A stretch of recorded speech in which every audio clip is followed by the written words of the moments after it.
Hi, welcome to You and Your Health. I'm your host, David Bertone. Today's show, we're going to talk about an interesting topic. We're going to talk about hypnosis and how clinical hypnosis was originally considered a complementary medicine, is now being utilized in mainstream medicine to help people with various conditions. Our guest today is Elaine Hoyo. Elaine is a clinical hypnotist with a practice in Aberdeen, New Jersey. Elaine, thanks for coming to the show. Thank you for having me today. It's a privilege to be on your show. Great. Tell us a little bit about your background. I have a degree in speech and hearing and a master's degree in audiology, but I'm a certified clinical hypnotherapist, a motivational speaker in the New Jersey public school system, and I write a self-help column in a Spanish newspaper published in New Jersey. Great. In terms of the certifications and how they, how people can understand if they're seeing somebody that is certified or not, and how do you get this certification? Is it a certain program or credentials, or how can the public understand that they're seeing somebody that is certified? Yes, you have to ask, and you ask how many hours of training that they've had, ask them what associations they are a member of. There are several. There's the American Council of Hypnotist Examiners, which is the oldest and supposedly the most prestigious. There is the International Association of Counselors and Therapists, and each of these associations has their certification program.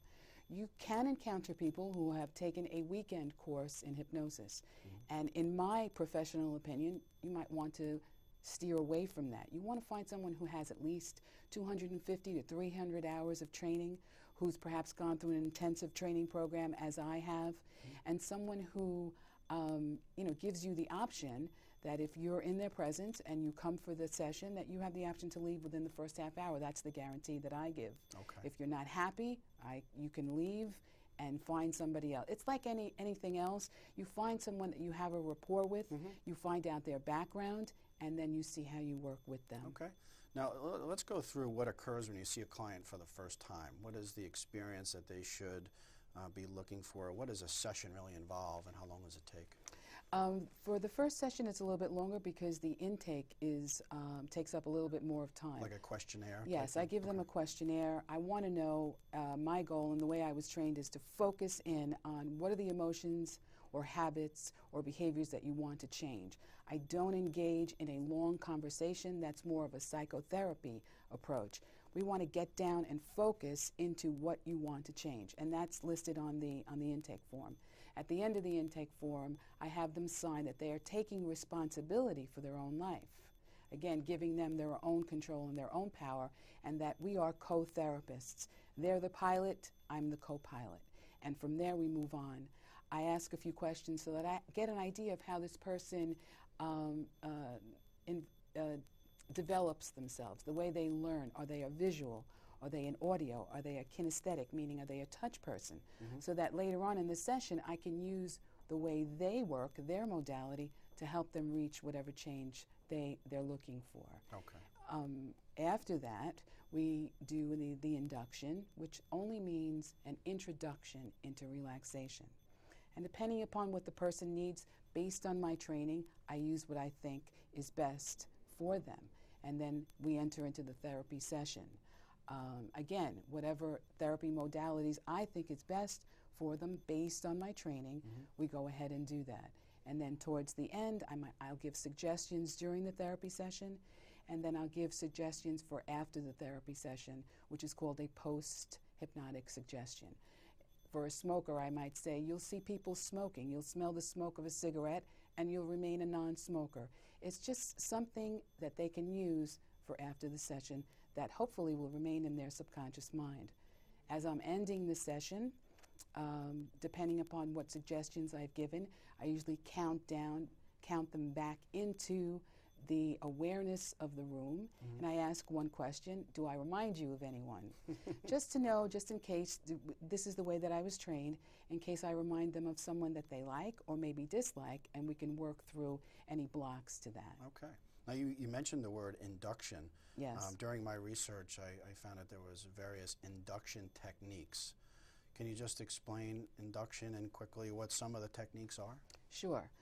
Without giving too much away.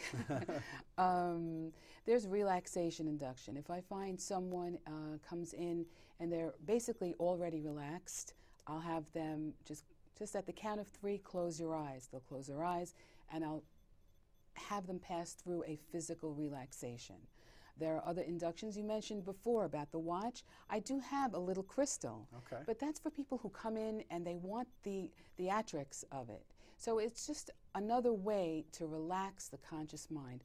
They'll follow the pendulum, their eyes get tired, and they'll fall into some state of relaxation.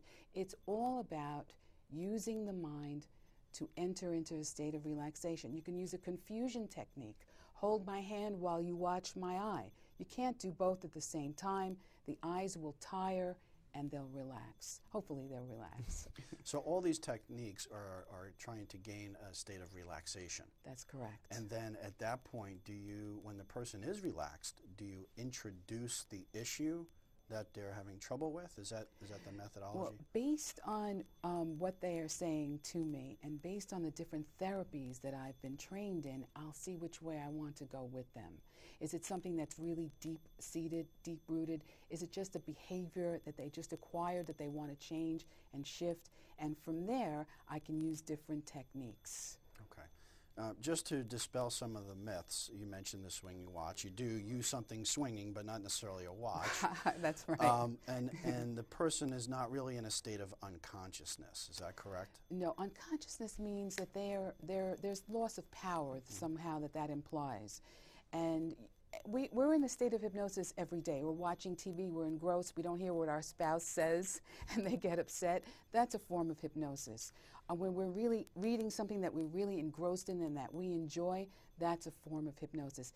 It's a directed attention, but it is also a relaxation of the conscious mind. It sounds like a contradiction, but really what it is a focused relaxation. Okay.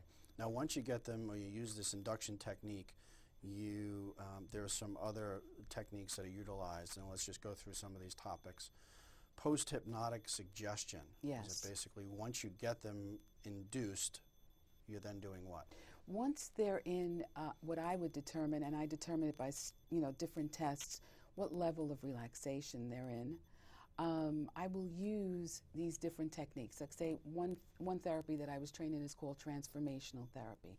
It's a 16-step process. It takes the client to the initial reaction or the initial event that caused this way of thinking or caused that behavior. I can use that. I can use just a straight relaxation technique and give in some suggestions during the session that they want to hear. In the beginning of the session, I've asked them what it is that they want. I use their words and their energy and their feeling, because that's what we agreed to do, and put that into the session. So it's really all about them. Okay. I really don't have to do too much except employ what I've learned. They're giving me all that I need, and I'm giving it back to them in a way that they want to accept it, that their conscious mind wants to hear it, because they really, really want to make that change. So you're basically doing it as you go here. You're seeing what the person's response is, and then using the various techniques to then get them into various states or thinking about things while they're in a relaxed state. That is such an astute and perfect statement. I do not walk into the session with any expectation or I'm going to do this today before I even talk to them. They set the stage, they set the mode, they set everything. Okay. One other thing is the cognitive behavioral therapy. What does that mean, and how does that work here? Cognitive behavioral therapy is a form of therapy that uses the thinking and the actions of a person to help them change whatever they want to change. It's more in the psychotherapy, social worker mode and world to use these terms, but as I always say, all roads lead to Rome. When a client wants to change their thinking and change their behavior, there are different therapies to employ to do that. As a hypnotherapist, I was trained in certain ones. Psychotherapists are trained in others. I mean, I could list them and go through them, but the basic idea is we want to change how you think, which is cognitive, and how you behave, which is your behaviors. Great. Okay, we've started to learn about what hypnosis is. After the break, we're going to come back and talk about some of the specific uses of hypnosis for various health-related conditions.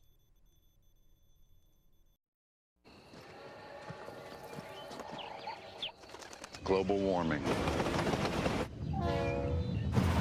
Some say irreversible consequences are 30 years away. 30 years? That won't affect me.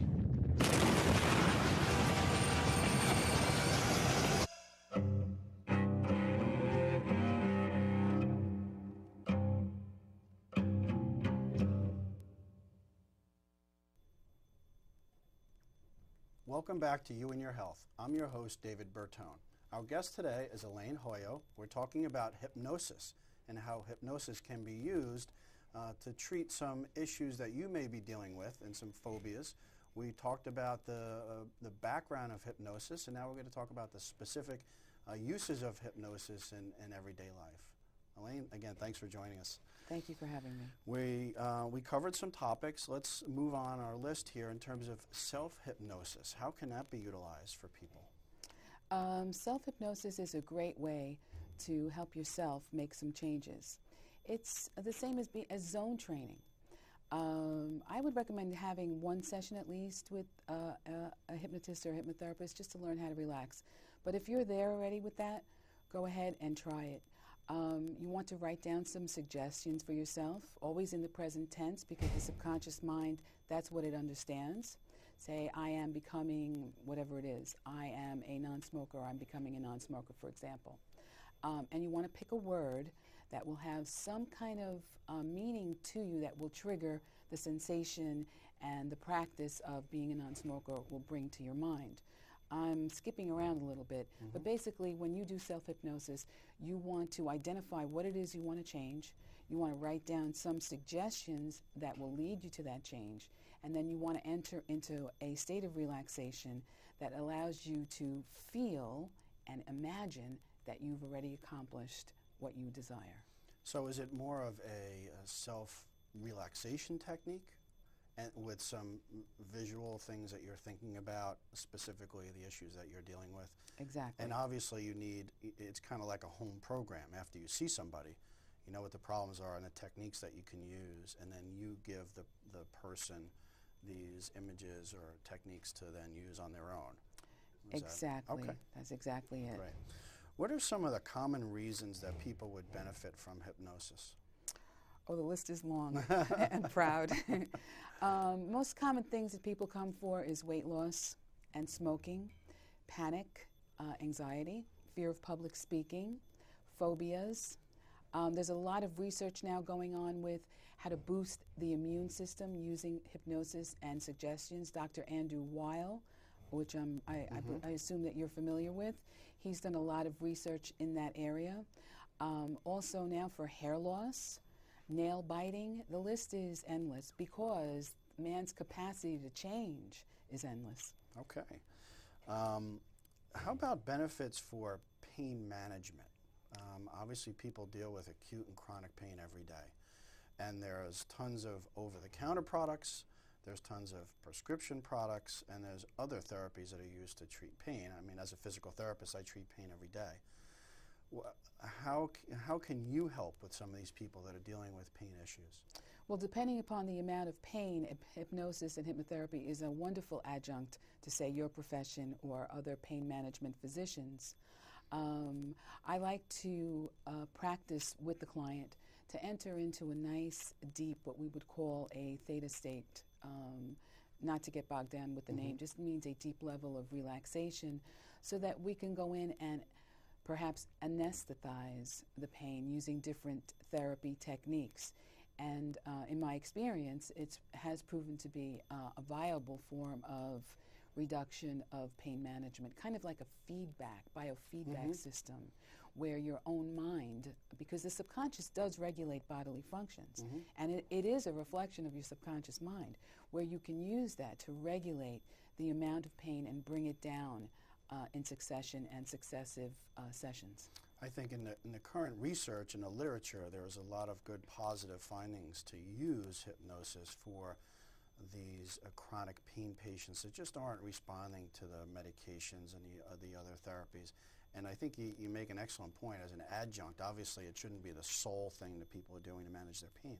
But as an adjunct, I think it's a perfect combination, and somebody should definitely investigate working with somebody that practices hypnosis when they do have those pain-related issues. Let's move on to weight loss. Obviously, that's a biggie. People try anything for weight loss, from diets to potions and mixtures and whatever. How does hypnosis help with that? I love to answer this question because weight loss, as opposed to smoking, let's say, it's a basic need to have to eat. It's a survival thing to eat every single day. So hypnosis, I approach the weight loss just as I approach anything that anybody wants to change. I want to find out how long they've been overweight. Do they have an eating disorder? What are their issues related to food?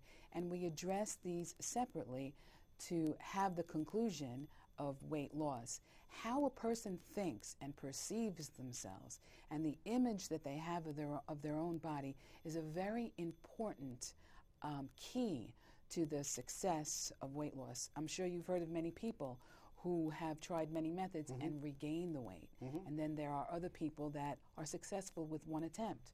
Their feelings and their emotional tie-in is the key, as I said before, to their success. So I work with all aspects of the person to help them reach the weight that they desire. I think the key is changing behaviors. And if you're working with a nutritionist or a medical doctor regarding weight loss, and they're making changes in their daily life, but they're not changing their behaviors, then the problem's not going to go away. And maybe this is a nice combination when you are looking to lose weight. How about smoking cessation? That's the biggie. That's my favorite. I have such a great success rate with that, and I say that in total honesty. Smoking, I guarantee results with smoking. Smoking is not a necessary behavior. It is not part of what we need to survive, although some people might think. And everything that we do is a learned behavior. So if you learn to smoke, you can unlearn to smoke. We were born non-smokers. So it will be a natural transition to go back to being a non-smoker. Again, how the person perceives themselves and what they think about their smoking habit is information that a hypnotist or a hypnotherapist can use and turn around what we call a reframe in their way of thinking.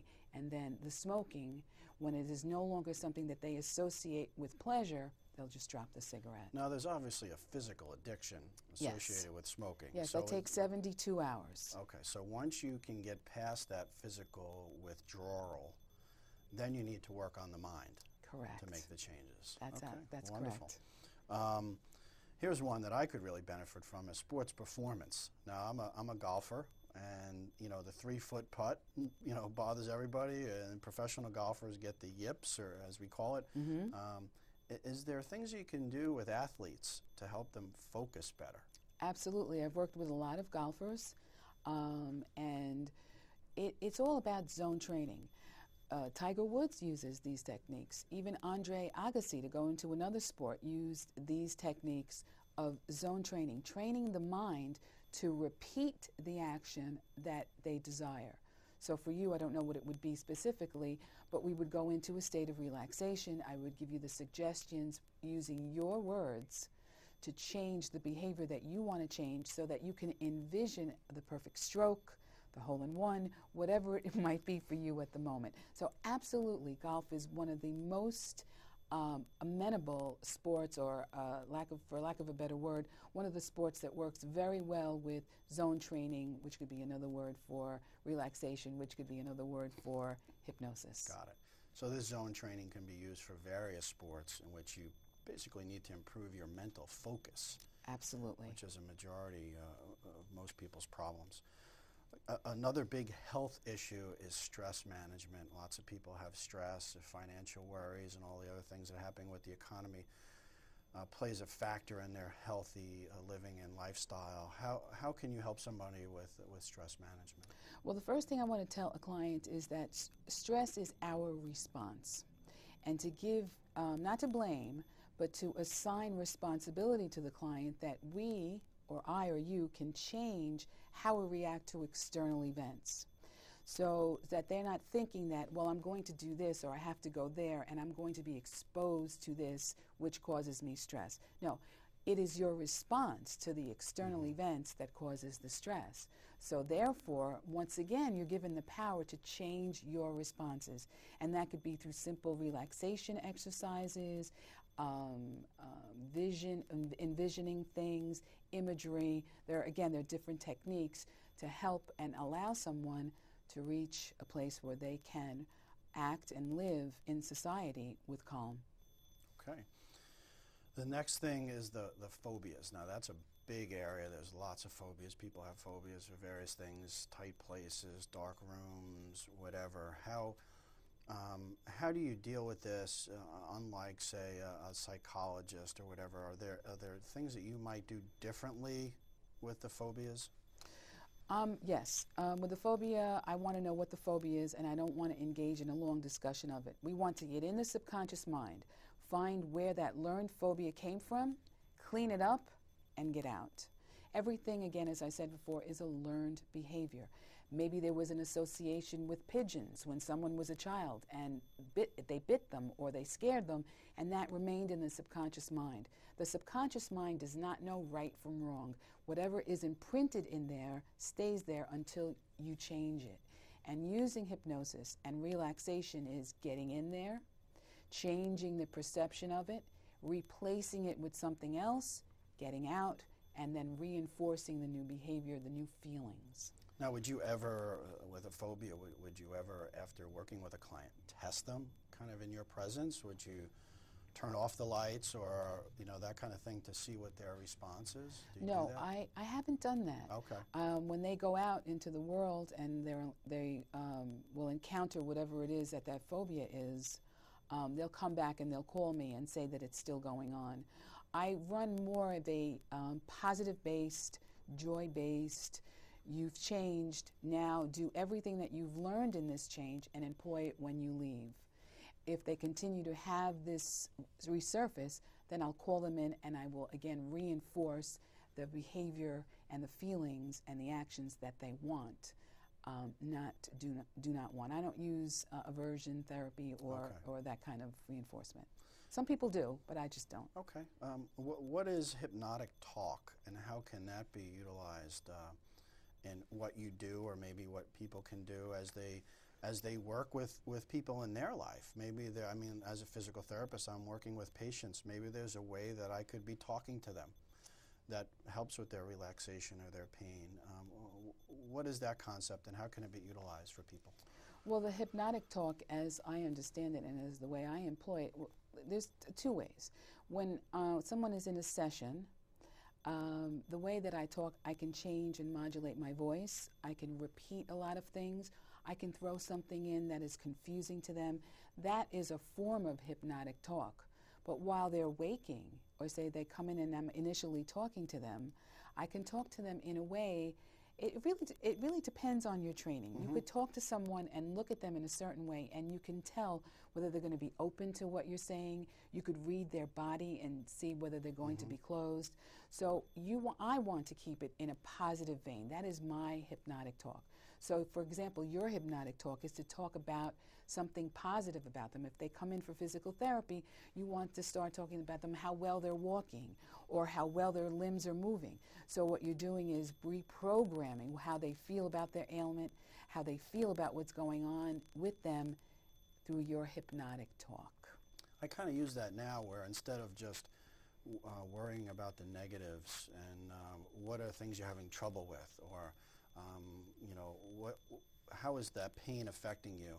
What are some of the positive things that you're doing now that you're able to shop, or you're walking longer, or that kind of thing? So that is a way of using hypnotic talk. Yes, a kind of waking hypnosis, as we call it. Okay, now can people, I'm just taking it a step further, say parents, can they use that with their children? Maybe they're having a difficult child, and maybe the way they approach it is, screaming and yelling, and maybe another method might be to just simply speak to them in a different tone or different techniques. Could that be a benefit of hypnotic talk? Absolutely. Everything that you've said in conjunction with me today is so spot on, as they say.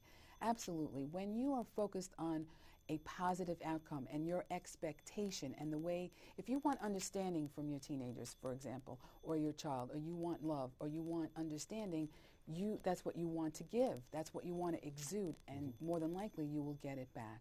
Correct. Yes, it's a positive focus. Wonderful. Well, thank you very much for joining us. Thank you It was so much nice for to- having me. It was to a learn great about pleasure. hypnosis.